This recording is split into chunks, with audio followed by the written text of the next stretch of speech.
to welcome the iconic Adam Baldwin to the stage. Put your hands together, please.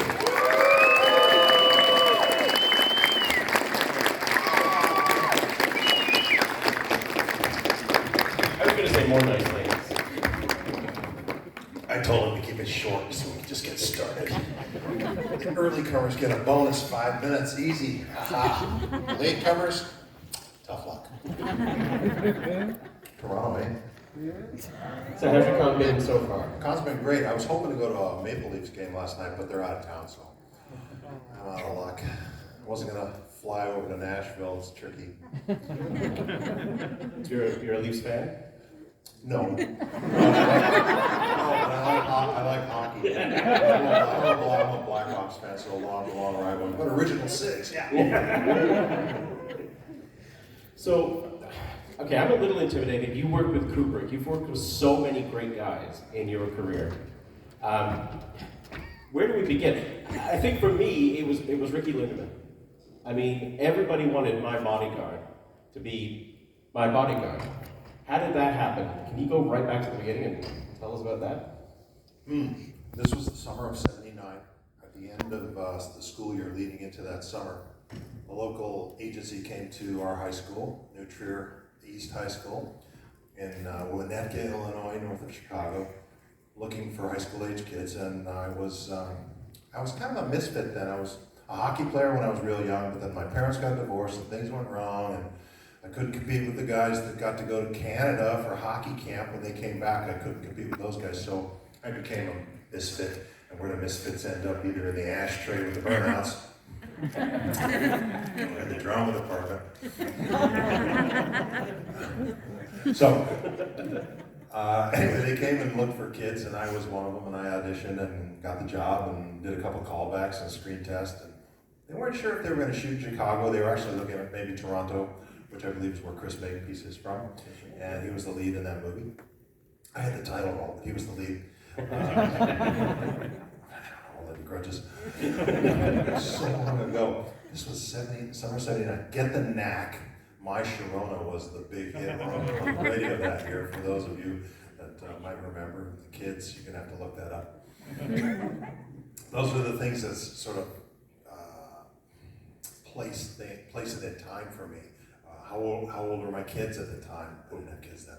Or what was playing on the radio? It was that and Supertramp, Breakfast in America, and Blondie. So Blondie was going big, and I think Some Girls by the Rolling Stones was on the radio. I was a Chicago boy, so I got to live at home and collected $800 a week. It's like, it was like 52 days, and I was like, I made like 14 grand. I'm rich. I'm a 17-year-old. My mom took it all and spent it on junk. She's a hoarder. No, but I paid taxes and then bought a car. I ended up with a car, and then a couple other things. I did a little bit part in Ordinary People, and I was kind of off to the races. Those were my calling cards to get into the business and the heck out of my hometown. So I headed for New York and lived there for a while. Tried theater. It was too tough, too much competition. They didn't want to hire any big, stupid guys like me who couldn't sing and dance. And, so I did a couple movies from there. I lived there for a couple of years. Then it got really dangerous. Crack hit the streets. It got really scary. So my buddies and I, we all moved to LA, and we've been there ever since the early '80s. Yeah. Did that role help shape your decision for going after roles? Because you've got this affinity for playing the grizzled, reluctant hero who turns into the guy who's going to protect everybody and be in service in military roles. Did that sort of help guide your path? Well, it's a tricky thing about casting, because most people, if you look around, most people aren't 6'4". There are, for those of us that grew up in the Midwest and ate a lot of corn, we got taller than 6 foot tall. But most people are, average height, and average height is basically what you have in Hollywood too. And it looks awkward when there's a big tall guy with an average height movie star or something like that. So, thug, you get the thug role or the big military guy. But people frown on the term typecasting, but it's casting. You're casting, you get a job. 3 years later, so 1979, so it's been 43 years. Of being the guy that you want on your side. Yeah. I mean, everyone, I don't know, I can't say everyone, but many people, I got bullied when I was a kid. I have older brothers, and their buddies would wail on me and give me noogies and bloody my nose a few times.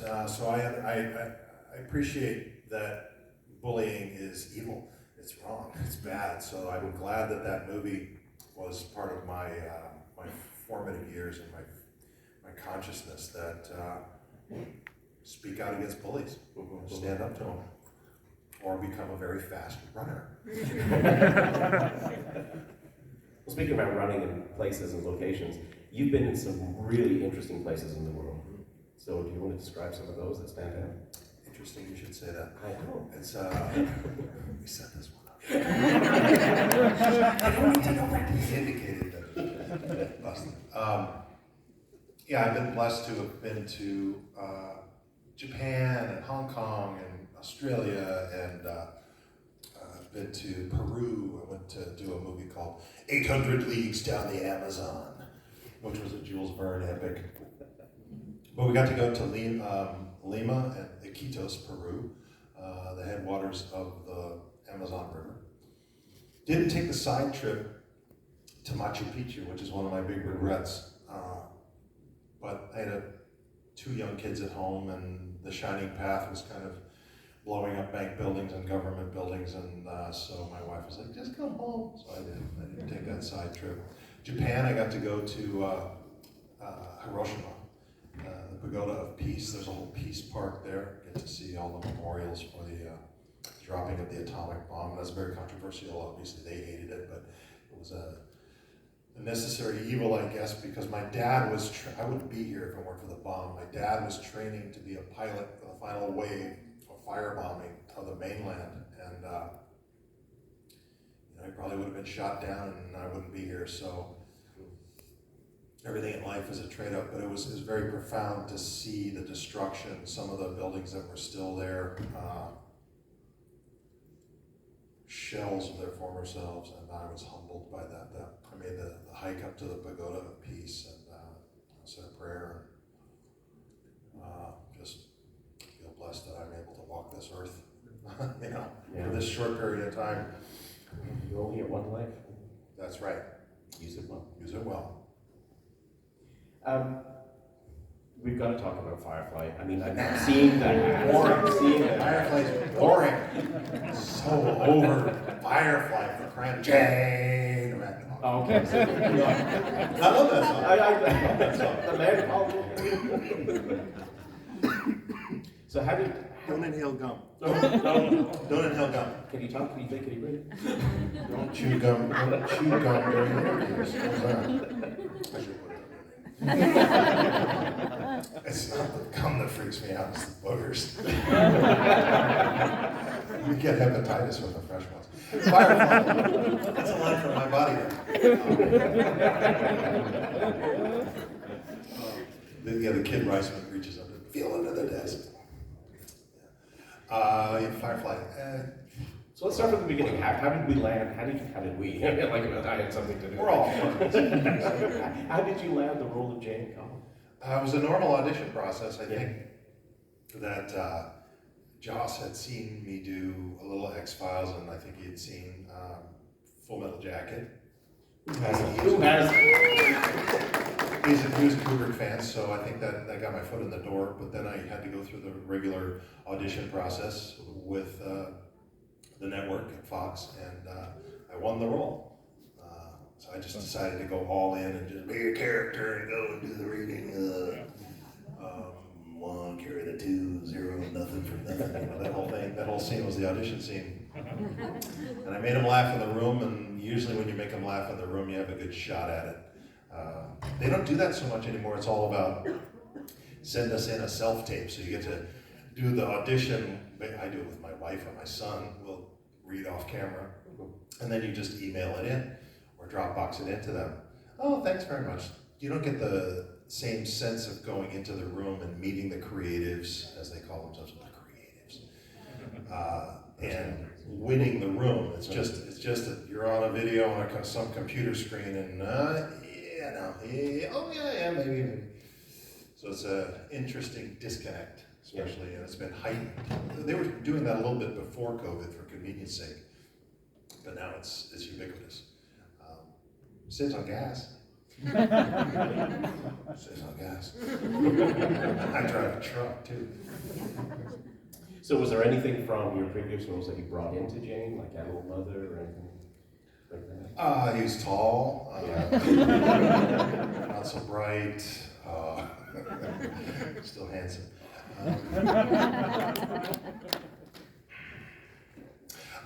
I was a fan of Western shoot-'em-ups. When I was a kid, my dad used to take me to what he liked to call shoot-'em-ups, and the Clint Eastwoods. But I was always gravitating towards the character roles.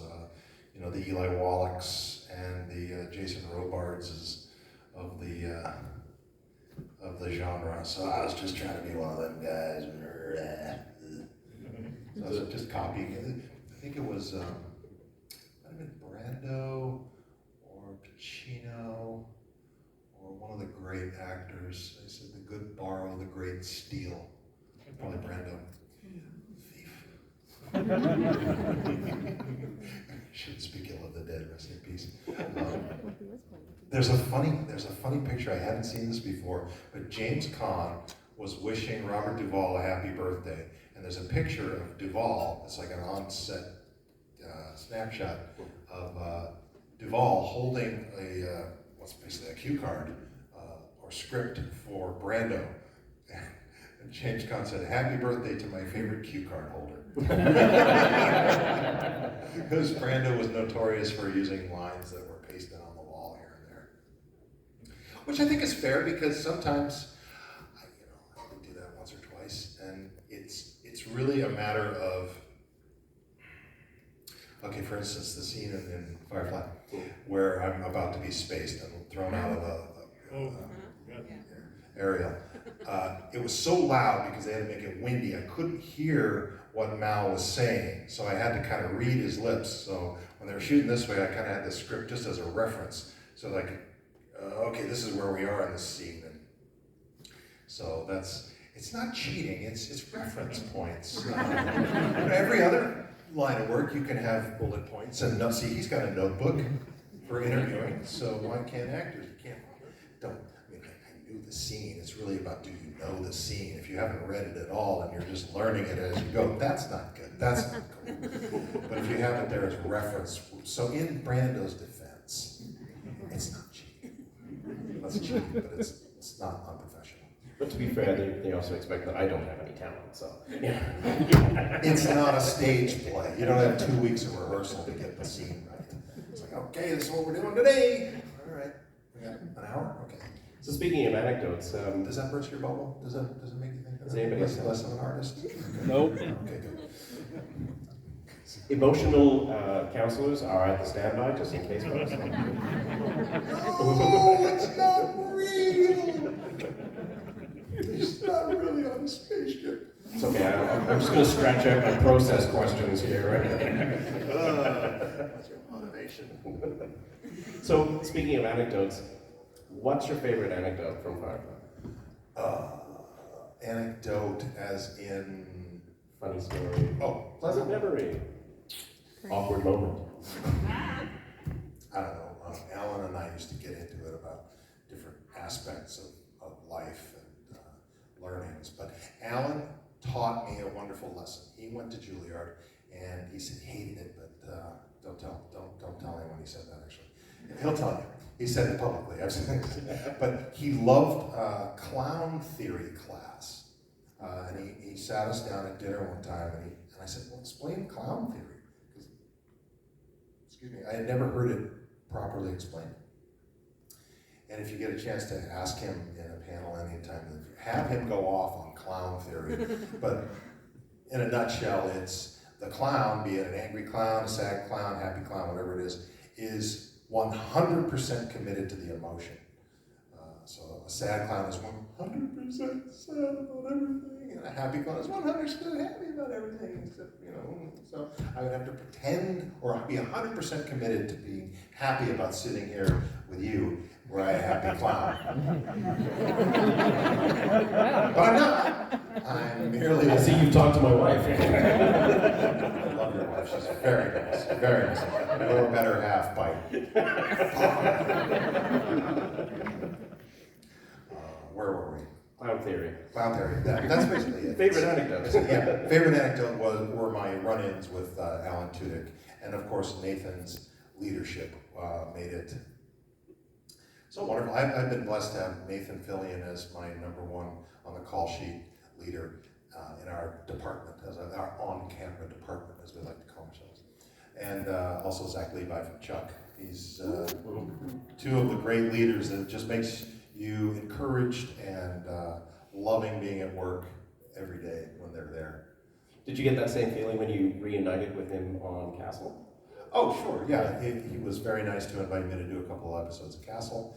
And when we got there, we just fell right into it like old friends and just hit the beats. And he taught me how to sing a little bit. Yeah, can't sing, can't dance. I'm a misfit. They tried to teach me in high school, I just didn't have it. To dance or to sing? I was a hockey player, I wanted to play hockey. Oh, you can skate. I could skate, but there's no ice on stage. They didn't have rollerblades then. But anyway, so yeah, Nathan was great, always great to work for, and encouraging and funny, and loving and all that. So again, I've been blessed to have two guys like that at number one. Is there something going on up here? Did you drop something? Is that a contact lens? Did you drop a contact lens? Oh, your barrette. Those are so important. They are. I'm my shirt barrettes. There's a game called Pretty Princess. I have two daughters. And they were little. And they're all grown now. There's a board game called Pretty Princess. And it's a spinner game, and you spin a number and you move your piece around the board, and you collect along the way a necklace or earrings that clip on, or a ring. Fancy ring. Don't get the black ring though. The black ring means you have to go back and you're out and you're just not going, oh, I don't want the black ring. But you have a beautiful like turquoise ring and a red ruby ring and all this stuff. And it's got to match the dress.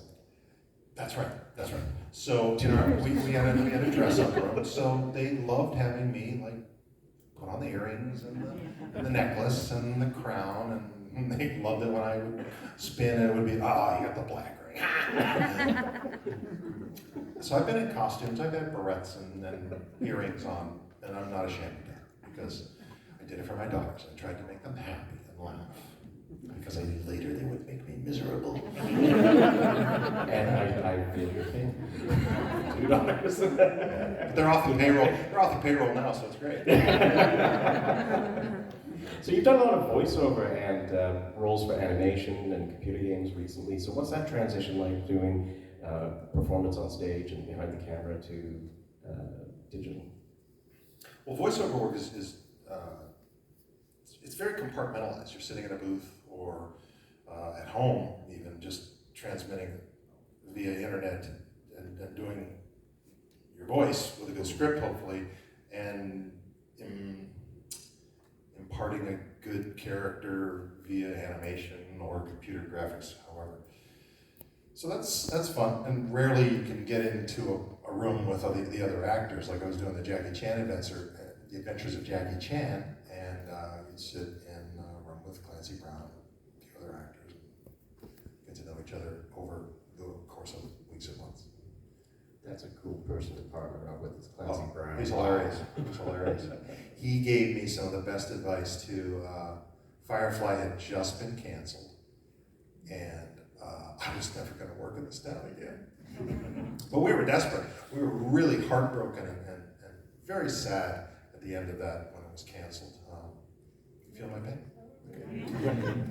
Have you seen the meme, "You are this old if you still remember being upset when this show got canceled"?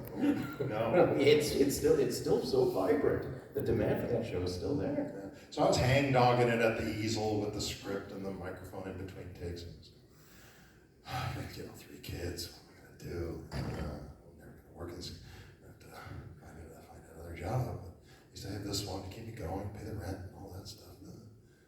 This is, it's 20 years ago now. And he said, "What's wrong, brother?" And I said, just, so great. I said, all right, listen. We're all sort of on this zigzagging path of our own toward the end. It was very zen, very cool. Don't compare yourself to what you were doing last year or this year or whatever. Just stay on that path that you're on. It's going to have some zigs and zags, not ups and downs. And don't look at your bad times, because everyone is promised bad times and trouble in their life. It's just not going to be a trouble-free life. It just isn't. And this was stuff I had. He's a couple years older than I am.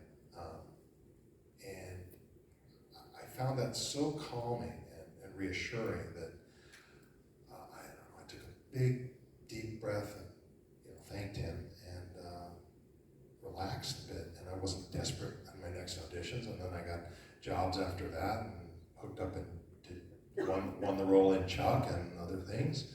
And so I owe a big debt of gratitude to Clancy for his wisdom at the time. There are a lot of cool people in the business, a lot of jerks, but a lot of cool people. I'll name the cool people. You know who they are. You know who they are. But Clancy's one of the really great guys in the business. That's awesome. Before we turn the time over to the audience for questions, since we're talking about cool people, have there been any fan experiences that stand out in your mind? What's the best one? I guess I have a defense mechanism against weirdos, if that's where you're going. Because we're all kind of weird in our own way. And I hope people just take my weirdness as he's just being, that's just who he is. So I roll with people's, foibles and imperfections. We all have them. And I just try to laugh and be happy-go-lucky, hail fellow well met whenever I meet fans, be they in odd costumes. But I would say my favorite costume that I've seen, no offense to anybody that's done cosplay, but was a woman at Dragon Con, this is probably 10 years ago now, in a full Jane hat, knitted hat, brassiere, pants. She was 9 months pregnant and she had Jane's baby painted on her tummy. And she's the sweetest lady, very nice. I said, that's not mine. She goes, no, I know. And I think she probably, I don't remember her name at the time, but I'm positive that she posted a picture of the child later after the baby was born. And I was like, what a blessing, that she would name or think of the baby in honor of a character that I had created. And she was brave enough to wear that bare belly with the chain regalia at Dragon Con. That was pretty cool. So she's out there somewhere with probably more than one kid.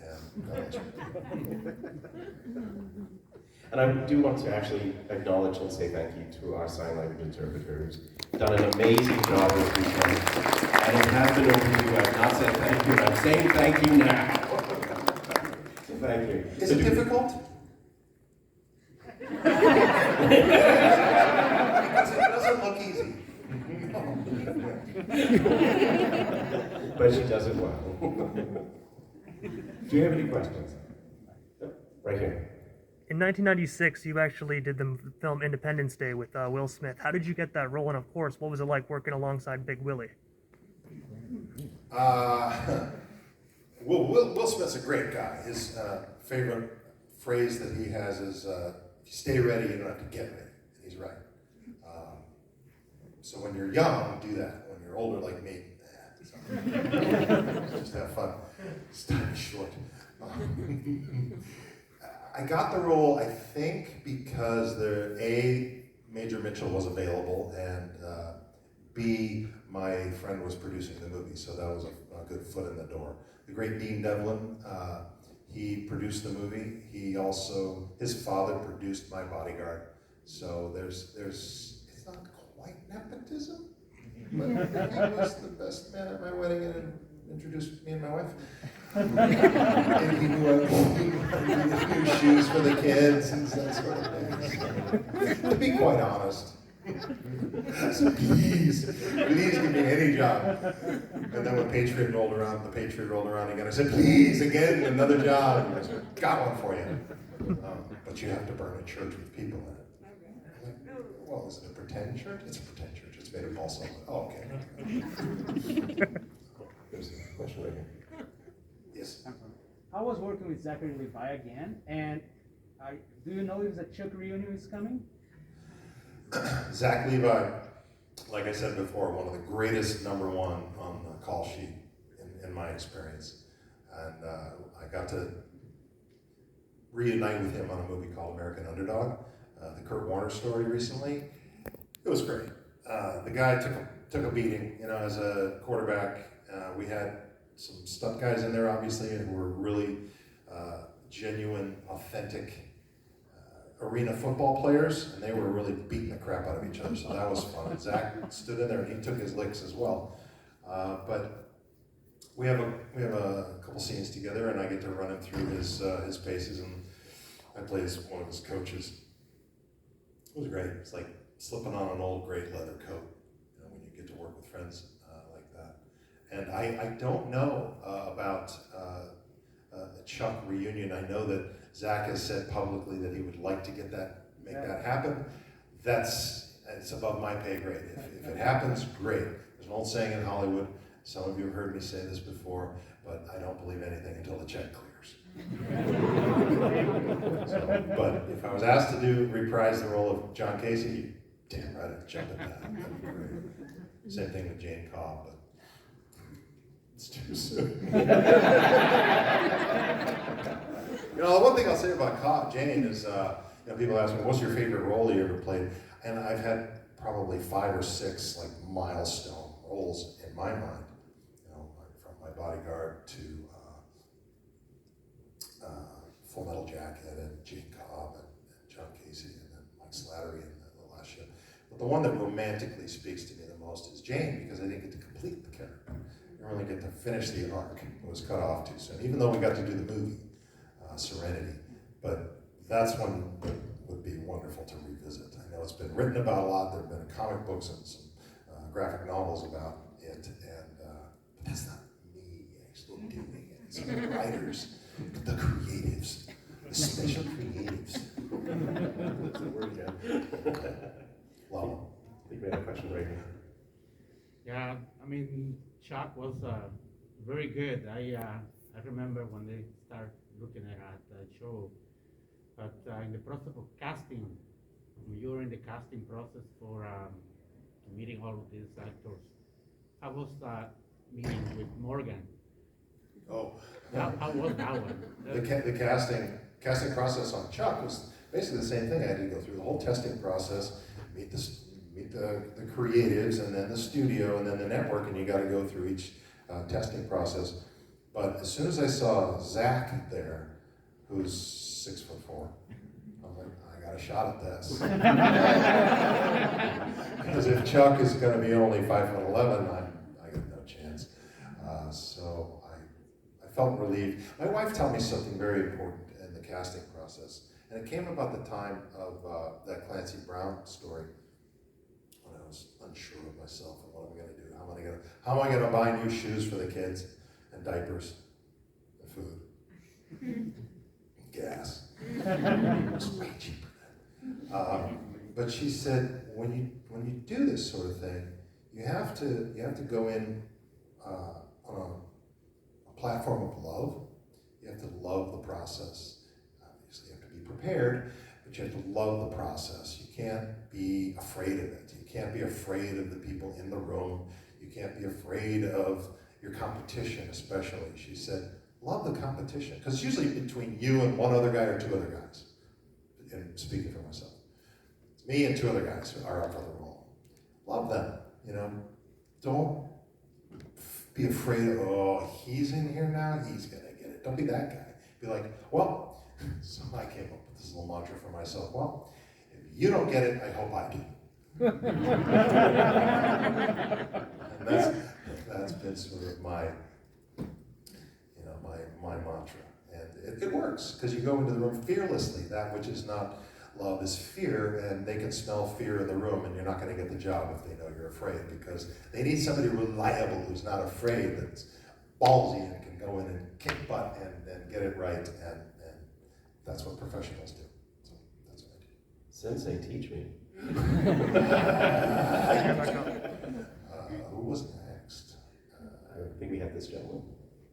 So in Serenity, there's a couple of blooper scenes where Nathan Fillion kept on yelling Summer Glau' name. Do you know the story of why he kept yelling Summer, or? Well, sure, Summer's not actually the youngest, but she seemed like the youngest to us. Jewel's 6 months younger, or a few months younger anyway. So Jewel was the baby, but Summer was really the baby, because she seemed like the most innocent. Jewel had been working since she was a kid, doing commercials and other things in Canada. So she was a little more of a grizzled veteran, even though she was only 19. Summer, on the other hand, was just, we wanted to protect her. And when we got rolling with the series and everyone felt confident in their characters, and something would go wrong, like a crew member would kick out a cord and the light would go out, they call that a kick out, we would have to blame someone. We called it the set scapegoat. So who better to be the set scapegoat than the most innocent among you? Because you don't want to point a finger at the grip, because he's doing a hard job as it is. Joe, what are you doing? Joe's fault. Don't do that. No names on set. But if you say, Summer, everyone knew it wasn't her, but you would get this reaction. She'd go, what? What did I do? Nothing. So that became the running joke. Anytime anything went wrong, we would all yell, Summer! So that was it. This gentleman had a question. Just following up on your previous question, answer. Is there a specific role that you missed and you regret, or that you passed on and you said, like, oh, now looking in the movie, maybe I should have done it? There are 2 roles that I auditioned for that I didn't get, that I really wish I had gotten. But when you see, actually there are 3. There's probably 20, but because they say no way more than they say yes. In Hollywood, everyone basically has the power to say no. You want to be in the room with the few people that can actually say yes, that have the power to say yes. The first one would have been The Outsiders. I was in that audition process very, very early on, and I was auditioning for Patrick Swayze's role. Now, Patrick was about 8 or 10 years older than I am, and I was a little young for that role. But I was the big guy, so I was the big brother. So Derry was the character I was auditioning for, and I went through the long audition process that all those guys went through, but didn't get it. And Patrick Swayze did, and he's better than I could have done it because I was too young, I think. So being miscast in a role, I think, is worse, even though you get the money. It's worse to be miscast in a role than not to be cast in a role you're wrong for. It's better you didn't get the job than be miscast. So that was one. The other ones. In Bull Durham, what was it? The Nuke LaLoosh. I didn't know the song, so I couldn't sing the song properly. I didn't get the job. Yeah, can't sing, can't dance. So Tim Robbins got that job. He's great. No, when you lose out to someone who's really good, it's like, oh well, I get it. The only time you really feel bad, speaking for myself again, one feels bad is when one hasn't prepared enough and goes in sort of winging it because you didn't put in the work and you didn't get it because you stunk. You weren't prepared. So that's 2. Outsiders, Bull Durham, one other one. I can't remember. It'll come to me. It'll come to me as I'm rambling on. But yes, it happens. It happens to every actor. But turn down roles? Nah. No. Here's a role. Here's 100 grand. You want to do it? Yes, baby needs new shoes. Care if I'm wrong for this one. It's 800 leagues down the Amazon. I'm going. Snakes be damned. Yes, ma'am. Oh, you're next. What was it like being on the film of Drillbit Taylor with Owen Wilson? Oh, Drillbit Taylor, I reprised the role of, is it reprised or reprised? It's whatever you want it to be. It's your stage. I redid it. I brought it up again. Of Linderman from my Bodyguard, because there was this joke in the movie where the kids are hiring a bodyguard and they are interviewing different ones. One's Chuck Liddell, and one's me, and then there are a couple of other big guys. So the only way that I thought it would work would be if I actually wore the same army coat from my Bodyguard, which I happen to keep and I still have in my closet, the hero jacket. And so I wore that and a t-shirt, and I was able to do that. But Judd Apatow, who produced the movie, was hilarious and funny. I was only there for like 5 hours, in and out, but I got to do it. I didn't do any scenes with Owen Wilson. It was just sort of a sight gag. What was the line? He said, I'll hire a bodyguard. It was basically the same My Bodyguard lines. I can't remember it off the top of my head, but that was the only way that it would work as a running joke, or a Easter egg, if you will, for me. It was fun. Owen Wilson's great. What's his catchphrase? Wow! There's a series on YouTube of him, like in all of his different movies, going, "Oh wow!" And he's hilarious. You had a question back there in the red visor. Yes. First of all, it's great to see you again. Nice to see you too. Yes, I'm so lucky to also give you that drawing yesterday, breakdown. Oh, thank you. That was wonderful. You're a terrific artist. Thank you. I had a question about if I remembered asking you about rephrasing your character for breakdown in Transformers Prime. If you had that special opportunity, do you think in breakdown's voice you could tell of one of your lines or create one up just to give the fans of Transformers just something that will make them encouraged to hope to see him again someday with Knockout? Now I have to remember what breakdown sounds like. It's okay, take your time.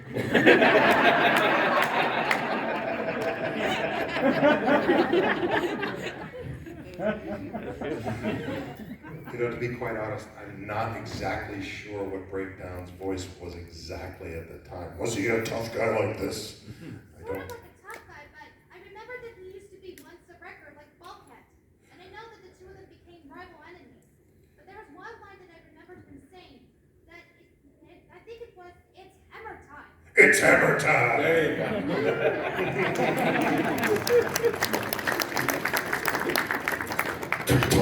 Baldwin breakdown. Wrecker of the Decepticons. Those pesky Decepticons. Very low down, dirty, deceiving Decepticons. I'm sorry, what'd you say? I said, but everyone loves them as much as the Autobots.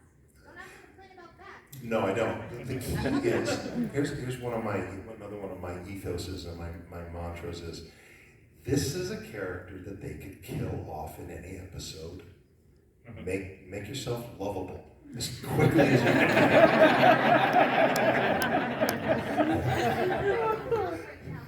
We would have loved to see him more of him, but if he ever were to come back again, would you love to rephrase him along with Darren as Knockout again? Sure, yeah. Do you think, now that you bring this up, Breakdown and Knockout, a couple or no? According to some fans of the Transformers franchise, and when they see them together in the IDW comics, they're an official couple, and Official? yeah, in the IDW comics of Transformers. Yes. Yeah, but if you were to study about it or just ask the fans about it the next time you go to the Transformers Con or something, I'm sure that they'll give you the answers that you need. That's what You have homework. I am fascinated by fan fiction. There were some fan fictions from Firefly that I could not repeat. But it's out there. Thank you for the question, and thank you for the wonderful drawing. Appreciate it. No problem. I All right. hope to see you again soon someday. Me too. Yeah, I Bless you. think I better get going now, 'cause Okay. I have to be somewhere. Okay, good. You're very sweet. Thanks. Thank you. Maybe I'll see you again for a photo or something. I hope so. All right. Bye. Be safe out there. Bye. Give her a hand, everybody. I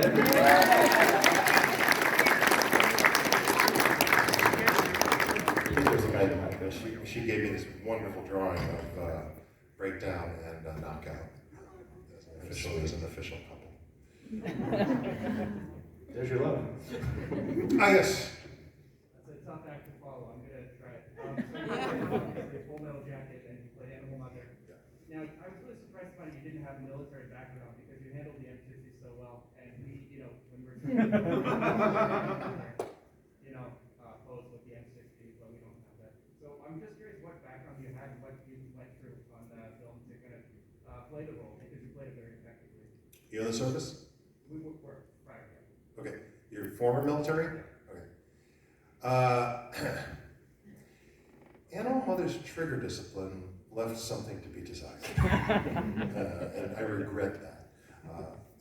His, as they call it, booger hook, was on the bang switch far too often.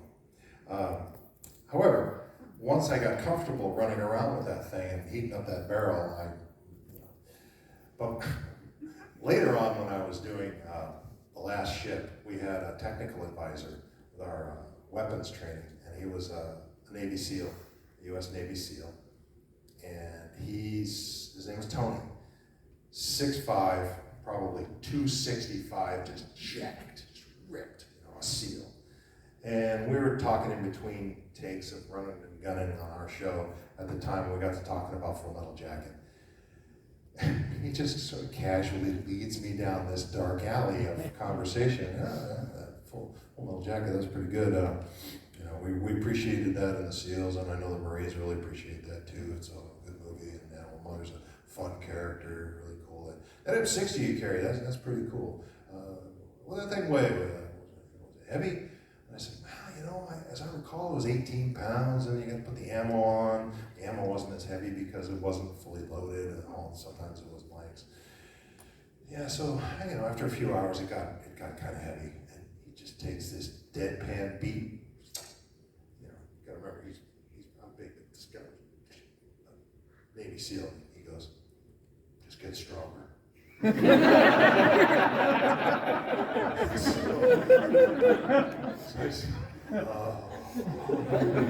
So humiliating.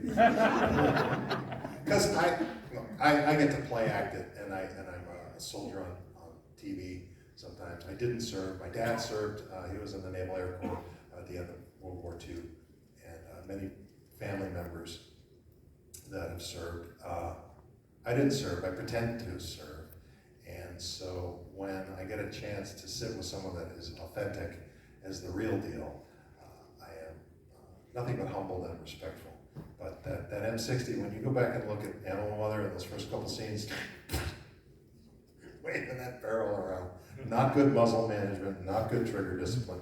I know this is Canada and you don't have guns here, but this is gun terminology, so you can laugh at gun terminology too. You watch the movies. Jane had a gun. Jane's trigger discipline was not so good either. If you look at some of the promo promos. But the reason is because in Full Metal Jacket, when we were doing those first scenes with Animal Mother, we did the second half first, the war section first, and the boot camp second for weather purposes, because we got there in September, October of 1985. And so we tried to get as much as we could do in the sunshine as we could. And on the side was Lee Ermey, who was supposed to be our technical advisor, but he stole the role from the other guy, Tim Colzerian. He was off rehearsing to be the drill instructor, and he wasn't right on top of us. And I'm sure he would have smacked my hand. He told me later, we were buddies. May he rest in peace, Lee Ermey, but he told me that. I want to smack that hand away from that booger, that trigger right away. What the hell were you doing? I was like, I don't know. Where were you? I was stealing the role of Gunny Hart. Well, congratulations. But I have nothing but, now I've learned proper safety. I think we've got time for one more question. Whoever talked, yes, go ahead. What was it like working with Stanley Kubrick in Full Metal Jacket? Stanley Kubrick hated it. No, he was great. He was an interesting character, very complicated man, brilliant tactician. He loved to play chess. master strategist, and he was basically being a puppeteer for all of these little, little green men that he was manipulating around the set. He was very much about the visual, and the words were secondary. Words were important, but the visual, the painting, was more important. And that goes to his history as a photographer. He started as a photographer for Time magazine, or Life magazine. So if the painting was beautiful, he would buy that and make that a take. And if the words were almost right, we'd still have to do it again. If the words were perfect, but the painting was just a little bit off frame, we'd have to do it again. Until he saw everything come together, he wouldn't buy that take and move on. So that's why he is notorious for doing many hundreds of takes, hundreds of takes. He would do many, many takes, sometimes dozens of takes, because he had the luxury of time, because he built himself a fiefdom over there in England. Is fiefdom, do you have to spell fiefdom? Yes. So I'm trying to come up with words that I know she has to spell.